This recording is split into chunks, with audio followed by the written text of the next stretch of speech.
Ғажайып үзенчәлекле шәхес, шаха, аны шулай дип йөртәйде, олысы кешесе яратып.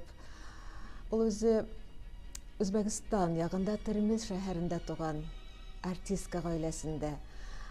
Әсфәндиярова Мөкәррәмә апа, ул 20-нче елларда Урта Азия якларында безнең татар артистлары ул якта милли театрлар оештырырга ярдәм итешкәннәр. Ташкентта шәхсәнем Әсфәндиярова балет мәктәбендә укый, балет спектакльләрендә дә катнаша. Сугыш елларында алар Казанга киләләр, музыка училищесына укырга керә. 1944 елда Мәскәүдә театр сәнгате институтында ачылган татар студиясына талантлы яшьләр җыялар һәм әлбәттә шәхсәнем Әсфәндиярова анда укырга керә.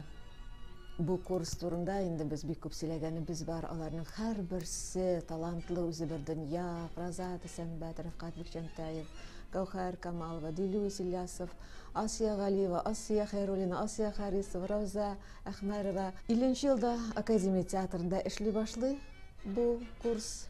Һәм шәхсәнем апа Зифа дигән спектакльгә кереп китә. Анда искиткеч талантлы өлкән артистлар арасында ул югалып калу гына түгел, ул шунда бер йолдыз булып балкый. Карале, син дә мине шул дикәмәткә тырыштыр инде. Үзеңнән биздер, атага бар дигән. Аны ничек биздерергә мин беләм.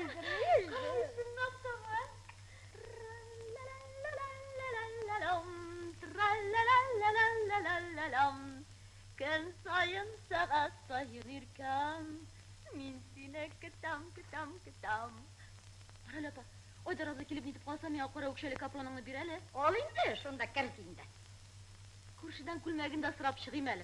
Ул гомумән безнең классик әсәрләрдә йөзә иде шикелле, менә затлылыгы, зыялы булуы, бер төрле аксияк булуы аңа Островский әсәрләрендә, Горький әсәрләрендә уйнарга ярдәм итте.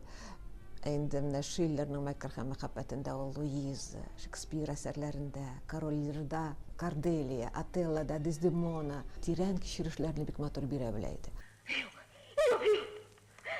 Зоб! Мин үтенәм, мин сорыйм синнән. Минем мәхәббәтем, минем иркәләвем, син кичергән бөтен гаделсезлекләр өчен бүләк булыр. Тормыш сине котышкыч газапка дучар иткән, син кал. Шуның өстенә ямьсез, ләкин син акыллы Зоб. Ярат мине кочагыңа ал мине. Үт мине Зоб, я. Аның тагын бер ягын әйтергә кирәк, ул бит гомер буе сәхнәдәге иҗаты белән бергә укытучылык итте. Казан консерваториясында, Казан театр училищесында сәхнә хәрәкәте дигән фәннән, актерлар осталыгы дигән фәннәрне укытты. Мин дә кайчандыр шәхсән апада укыган идем. Чынлы ярыкларга заграничный итеп килгән. Илаһи халык.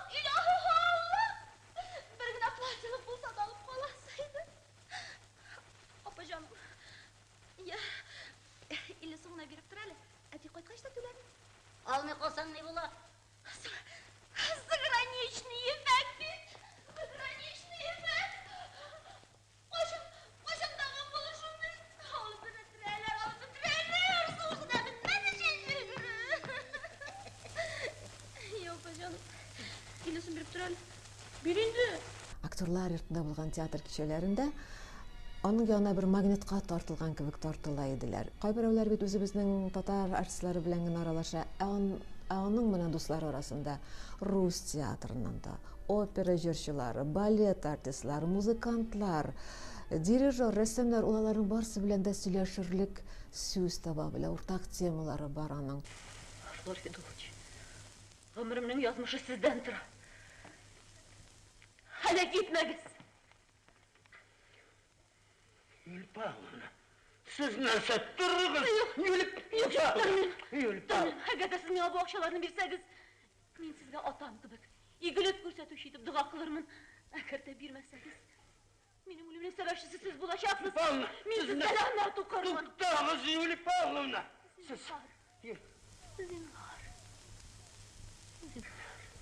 Әгәр дә менә безнең театрыбызның иҗат тарихына карасак, шушы шәхсенем апалар, шушы буын артистлары булмаса, театрның казанышлары, тарихы күпкә ярлырак булыр иде.